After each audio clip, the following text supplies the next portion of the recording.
మంచిది ప్రియులారా, దేవుని వాక్యంలోకి వెళ్దాము. సులభము అనే అంశం. తెలివిగల వానికి జ్ఞానము సులభము. అలాగునే ఇంకేమి సులభము ఉన్నది? దేవుని వాక్యము మనము జ్ఞాపకం చేసుకుందాము. సామెతలు 14వ అధ్యాయము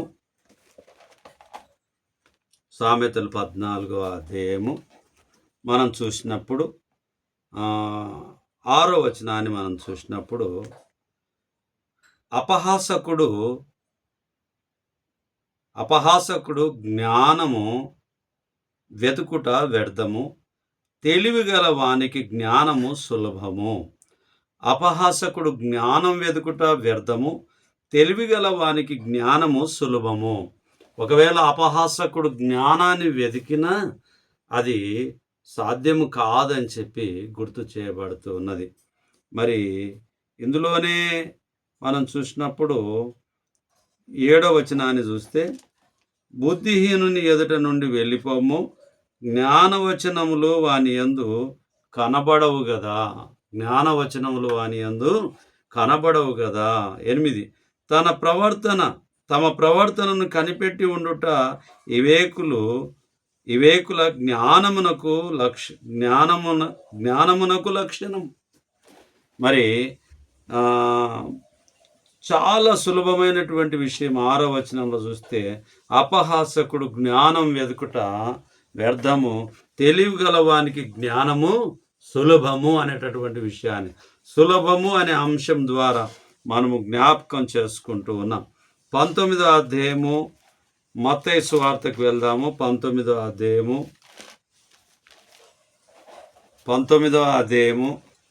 24వ వచనాన్ని చూస్తే 23 నుంచి చూద్దాం. యేసు తన శిష్యులను చూచి, ధనవంతుడు పరలోక రాజ్యంలో ప్రవేశించుట దుర్లభమని మీతో నిశ్చయముగా చెప్పుచున్నాను. ఇదిగాక ధనవంతుడు పరలోక రాజ్యంలో ప్రవేశించుట కంటే సూది బెజ్జంలో వంటి దూరుట సులభమని మీతో చెప్పుచున్నానెను. శిష్యులు ఈ మాట విని మిక్కిలి ఆశ్చర్యపడి, అలాగైతే ఎవడు రక్షణ పొందగలడని అడగగా, యేసు వారిని చూచి, ఇది మనుషులకు అసాధ్యమే గాని దేవునికి సమస్తము సాధ్యమని చెప్పాను. ఇక్కడ చూసినప్పుడు మరి పరలోక రాజ్యంలో ధనవంతుడు ప్రవేశించుట అసాధ్యము అని అంటే, ఎందుకు అసాధ్యము అని అంటే, తన ఉద్దేశాలు ఎప్పుడైతే ధనం మీద ఉద్దేశం కలిగి ఉంటాడో అతనికి అసాధ్యము. మరి పౌలు గారిలాగా సమస్తమైనటువంటి ఆస్తిని, ధనమును మరి పెంట కుప్పతో పోల్చబడినటువంటి వాడిగా ఉన్నప్పుడు అది సాధ్యమవుతుంది. అలాగున్నే మరి మోషే గారి జీవితాన్ని మనం ఆలోచన చేస్తే, ఐగుప్తు ధనము కంటే ఆయన దేవుని చిత్తము గొప్పగా ఎంచుకున్నాడు. కాబట్టి అది కరెక్ట్ అయినటువంటి మార్గమై ఉంటున్నది. అంటే ఒక యవనస్తుని మనం చూస్తాము బైబిల్లో, నేను అన్ని పాటిస్తూనే ఉన్నాను, ఇంకేమి నాకు కొదువ అని అన్నప్పుడు, ఒకటి కొదువగా ఉందని యేసు ప్రభు వారు అన్నారు. ఏమిటి ఆ కొదువ అంటే, నీ ఆస్తిని అంతా కూడా అమ్మి బీదలకిచ్చి నన్ను ఎంబడించుము అని అంటే, మిగుల ఆస్తి కలిగినటువంటి వాడు కాబట్టి ఆ యవనస్తుడు వెనక్కి వెళ్ళిపోయి ఉంటూ ఉన్నాడు. అలాగున్నే ఆస్తి మీద మక్కువ ఉన్నటువంటి వ్యక్తి వెనక్కి వెళ్ళిపోతాడు. పరలోక సంపాదన మీద మక్కువ కలిగినటువంటి వ్యక్తి ముందుకు వెళ్తాడు. ఎందుకంటే మన ఆస్తి పరలోకమందు ఉంది అనేటటువంటిది మనము జ్ఞాపకం చేసుకోవాలి. సులభము అనేటటువంటి విషయాన్ని మనం చూస్తూ ఉన్నాం. 9వ అధ్యాయం మత్తయి సువార్త 9వ అధ్యాయము 5వ వచనాన్ని చూసినప్పుడు, నీ పాపములను క్షమింపబడి ఉన్నామని చెప్పుట సులభమా, లేచి నడువుమని చెప్పుట సులభమా? ఆయనను పాపమును క్షమించుటకు భూమి మీద మనుష్య కుమారునికి అధికారము కలదని మీరు తెలుసుకొనవలెనని చెప్పి, ఆయన పక్షవాయువు గల వానిని చూచి, నీవు లేచి నీ మంచం ఎత్తుకొని నీ ఇంటికి పొమ్మని చెప్పగా, మరి దేవుడు పాపములను క్షమించడానికి మరి యేసు ప్రభు వారికి సర్వాధికారాన్ని అనుగ్రహించి ఉన్నాడు. యేసు ప్రభు వారు తండ్రి, కుమారుడు ఏకమై ఉండి వారు మానవులను సృజించి ఉంటూ ఉన్నారు. ఆదామును హవ్వను. మనం ఏకమై అనేటటువంటి పదం బహువచనంగా ఉంటూ ఉన్నది. అవును ప్రియమైనటువంటి వారలారా, మరి చాలాసార్లు యేసు ప్రభువారు చెప్పారు, నన్ను చూస్తే తండ్రిని చూసినట్టుగానే అని సెలవిచ్చి ఉంటున్నారు. తండ్రిని ఎవరు చూడలే, నన్ను చూస్తే తండ్రిని చూసినట్టుగానే అని సెలవిచ్చి ఉంటున్నారు. అవును ప్రియమైనటువంటి వారలారా, ఈ సులభమైనటువంటి మార్గాన్ని మనం ఎంచుకునేటటువంటి బిడ్డలుగా మనం ఉండాలి. అలాగనే అపోస్తల కార్యము 26వ అధ్యాయము 29వ వచనాన్ని మనం చూస్తే, అపోస్తల కార్యము 26, 29వ వచనాన్ని మనం చూసినప్పుడు, అందుకు పౌలు సులభముగాను దుర్లభముగాను తమరు మాత్రమే కాదు, నేడు నా మాట వినువారందరూ ఈ బంధకములు తప్ప నా వలె ఉండునట్లు దేవుడు అనుగ్రహించునుగాక అనెను. ఇక్కడ 27వ వచనం చూసినప్పుడు, అగ్రిప్ప రాజా, తమరు ప్రవక్తలను నమ్ముచున్నారని నేను ఎరుగుదును. అందుకు అగ్రిప్ప, ఇంత సులభముగా నన్ను క్రైస్తవునిగా చూస్తున్నావే అని పౌలుతో చెప్పాను. అందుకు పౌలు సులభముగానో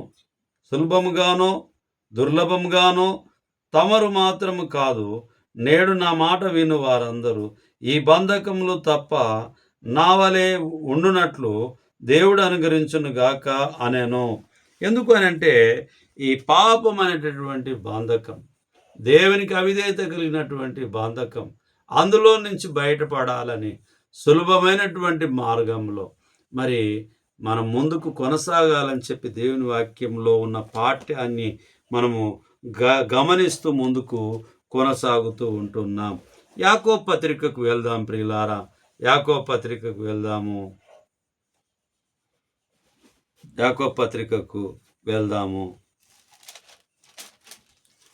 3వ అధ్యాయము 17వ వచనాన్ని మనం చూస్తే, 3వ అధ్యాయము 17వ వచనము 13 నుంచి చదువుకుందాం, అది మనకు అర్థమవుతుంది. 3వ అధ్యాయం, మీలో జ్ఞాన వివేకము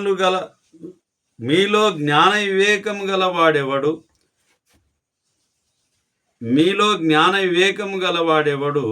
వాడు జ్ఞానంతో కూడిన సాత్వికము గలవాడై తన యోగ్య ప్రవర్తన వలన తన క్రియలను కనపరచవలెను. అయితే మీ హృదయములలో సహింపవలనివి కాని మత్సరమును వివాదమును ఉంచుకొనిన వారైతే అతిశయపడవద్దు.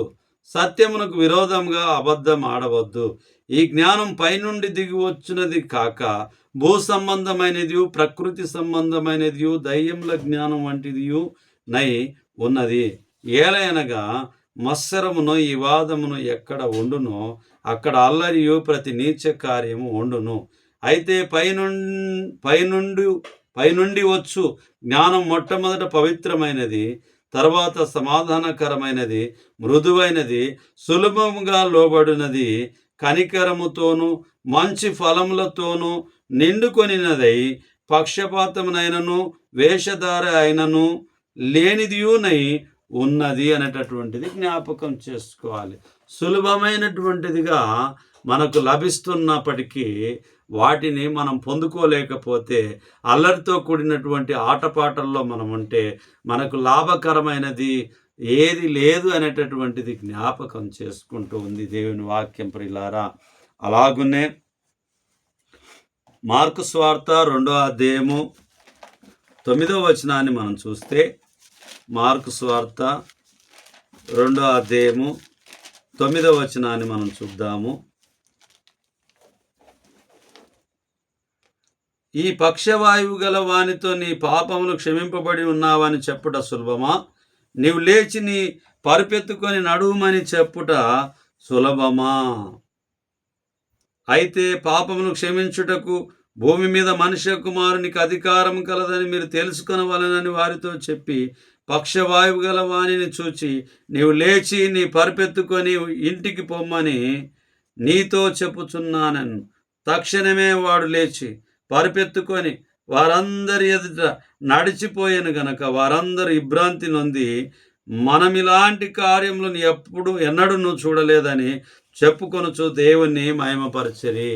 అవును ప్రియమైనటువంటి వారలారా, నిజంగా యేసు ప్రభు వారు అంత సులభముగా ఆయనను నీవు లేచి ఎత్తుకొని వెళ్ళిపోమని చెప్పి పరుపెత్తుకొని మంచం తీసుకొని వెళ్ళిపోమని చెప్పాడు. మరి ఎంత సులభముగా ఆ వ్యక్తికి ఆ పక్షవాయువు నుంచి విడుదల కలిగించాడో చూడండి ప్రియమైనటువంటి వారు. ఆ మాటను అంగీకరించారు. ఎందుకనంటే కుమారిని విశ్వాసమే నిన్ను స్వస్థపరచును అని చెప్పి నిర్గమకాండంలో చెప్పబడినట్టుగా 15వ అధ్యాయంలో చెప్పబడినట్టుగా, అలాగనే విశ్వాస సహితమైన ప్రార్థన రోగిని స్వస్థపరచునని యాకోబు పత్రికలో చెప్పబడినట్టుగా 5వ అధ్యాయం 16 నుంచి చెప్పబడినట్టుగా మనం కూడా యేసు ప్రభు వారు చెప్పిన మాటకు వారు లోబడి విధేయత కలిగి ఉంటూ ఉన్నాడు. వెంటనే తాను లేచి వెళ్ళిపోయి ఉంటూ ఉన్నాడు. కాబట్టి మనం ఆలోచన చేయాల్సినటువంటి విషయం ఏమిటి అని అంటే, దేవుని చిత్తాన్ని అంగీకరించే వారిగా మనం ఉండాలి. చెప్పినప్పుడు విశ్వసించే వారిగా ఉండాలి. మత్తయి సువార్త 10వ అధ్యాయము మార్కు సువార్త 10వ అధ్యాయాన్ని చూద్దాం ప్రియులారా. 10:25 ధనవంతుడు దేవుని రాజ్యంలో ప్రవేశించుట కంటే ఒంటె సూది బెజ్జంలో దూరుట సులభము. అంటే ఈ లోకానుసారమైనటువంటి ధనాన్ని వదులుకోవడము చాలా ప్రాముఖ్యమై ఉంటున్నది.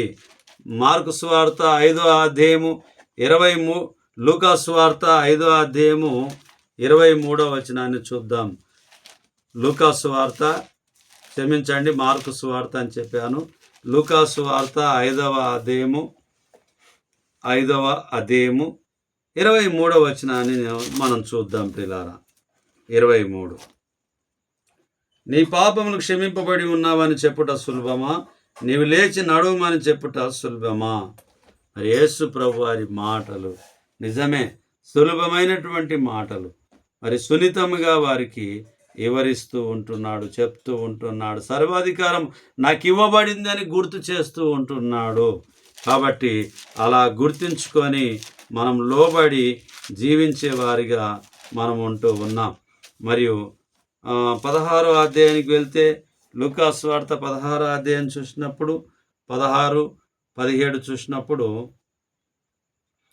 లూకా 16:17 వచనాన్ని చూసినప్పుడు ధర్మశాస్త్రములో ఒక పొల్లైనను తప్పిపోవుట కంటే ఆకాశమును భూమిను గతించిపోవుట సులభము అని అంటే ఏది కూడా గతించిపోదు. దేవుని వాక్యం ఏది కూడా నిరర్థకం కాదు. ధర్మశాస్త్రం అంతటిని యేసుక్రీస్తు ప్రభువారు శిలువ పైన ఆయన నెరవేర్చి ఉన్నారనేటటువంటి విషయాన్ని మరి నెరవేర్చడానికి వచ్చాడు, ఏది కూడా కొట్టివేయడానికి రాలేదని చెప్పి యేసు ప్రభువారు చెప్పి ఉంటున్నారు అనేటటువంటిది జ్ఞాపకం చేస్తూ ఉంది. కాబట్టి పాత నిబంధనలో ఉన్న వాటినన్నిటిని కూడా యేసు ప్రభువారు వచ్చి నెరవేర్చి ఉంటూ ఉన్నారు. మరి పాత పద్ధతులు, పాత ఆచారాలు, పాత అలవాట్లు ఇప్పుడు మనం చేయాల్సినటువంటి అవసరం మనకు లేదు. ఇప్పుడు మనం చేయాల్సిందంతా ఒక్కటే, విశ్వాసం కలిగి జీవించడము, విశ్వాసానికి కర్త అయినటువంటి దేవుణ్ణి కొనసాగించడము మన యొక్క బాధ్యత, కర్తవ్యమై ఉంటున్నది.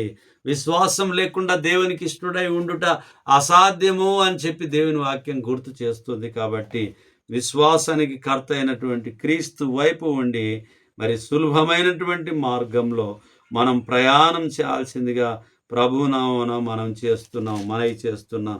మరి 18వ అధ్యాయాన్ని చూసినప్పుడు లూకా సువార్త 18వ అధ్యాయాన్ని చూసినప్పుడు 18:25లో చూస్తే ధనవంతుడు దేవుని రాజ్యంలో ప్రవేశించుట కంటే సూది బెజ్జంలో వంటి దూరుట సులభమని చెప్పాను. ఎందుకు ఈ విషయాలన్నీ పదే గుర్తు చేస్తూ ఉంటున్నాడు అని అంటే, సూది బెజ్జంలో దూరుట సులభము అని చెప్పి గుర్తు చేస్తూ ఉన్నాడు. సామాన్యులమైనటువంటి మనము, బీదలమైనటువంటి మనము, అన్యులమైనటువంటి మనము, మరి ఎన్నికలేనటువంటి మనము మన కొరకు క్రీస్తుని లోకానికి పంపించి మన పాపములను క్షమించి మనలందరినీ పరిశుద్ధులుగా ఏకం చేసి ఉభయుల మధ్యలో ఉన్నటువంటి గోడను పడగొట్టి ఏకం చేసినటువంటి క్రీస్తు ఒక్కడే అనేటటువంటిది జ్ఞాపకం చేసుకుంటూ, నిరీక్షణ ఒక్కటే, విశ్వాసం ఒక్కటే, బాప్తిసం ఒక్కటే, క్రీస్తు ఒక్కడే అనేటటువంటిది మనం జ్ఞాపకం చేసుకొని మనం ముందుకు కొనసాగి సులభముగా ఆయన మార్గంలో మనం ప్రయాణం చేస్తూ ప్రభువునొద్ద చేరుకోవడానికి మనం సిద్ధంగా ఉందాం. చిన్ని ప్రార్థన. మహోన్నతుడా, మహాగణుడా, పరిశుద్ధుడా, నీ పరిశుద్ధమైన నామాన్ని బట్టి మీకు వందనాలు. ధనము ఆశ పడుకోండగా, ధనం వైపు ఆలోచన మేము పెట్టుకోకుండగా, నాయన కష్టపడుతూ ఇష్టపడుతూ మీ చిత్త ప్రకారంగా ఈ భూమి మీద నివసిస్తూ నాయన సురక్షితంగా ఉండడానికి సులభమైన మార్గంలో, మీ మార్గంలో మీరు చెప్పిన మాటల ప్రకారంగా మేము ముందుకు కొనసాగడానికి మమ్మల్ని దీవించి ఆశీర్వదించి నాయన మేము తొట్టిల్లకుండగా మీ రెక్కల కింద భద్రపరిచి కాపాడి నన్ను, మమ్మల్ని, మా దేశాన్ని అయినా మీరు సురక్షితంగా మీ రెక్కల కింద భద్రపరిచి కాపాడి ఆశీర్వదించమని అయినా రైతులందరికీ వర్షం మీద ఆధారపడి, భూజంతువులన్నీ వర్షం మీద ఆధారపడి నైనా ఉంటూ ఉన్నాయి. దయతో కనికరించి వర్షాన్ని దయచేయమని ఈ మనవులు మీ కుమారుడు, మా ప్రాణరక్షకుడు, మాకై మరణం పొంది సమాధి చేయబడి తిరిగి లేచిన నజరేయుడైన యేసు నామములో ప్రార్థించుచున్నాము తండ్రి. ఆమేన్, ఆమేన్. అందరికి ప్రభు నామమున వందనాలు.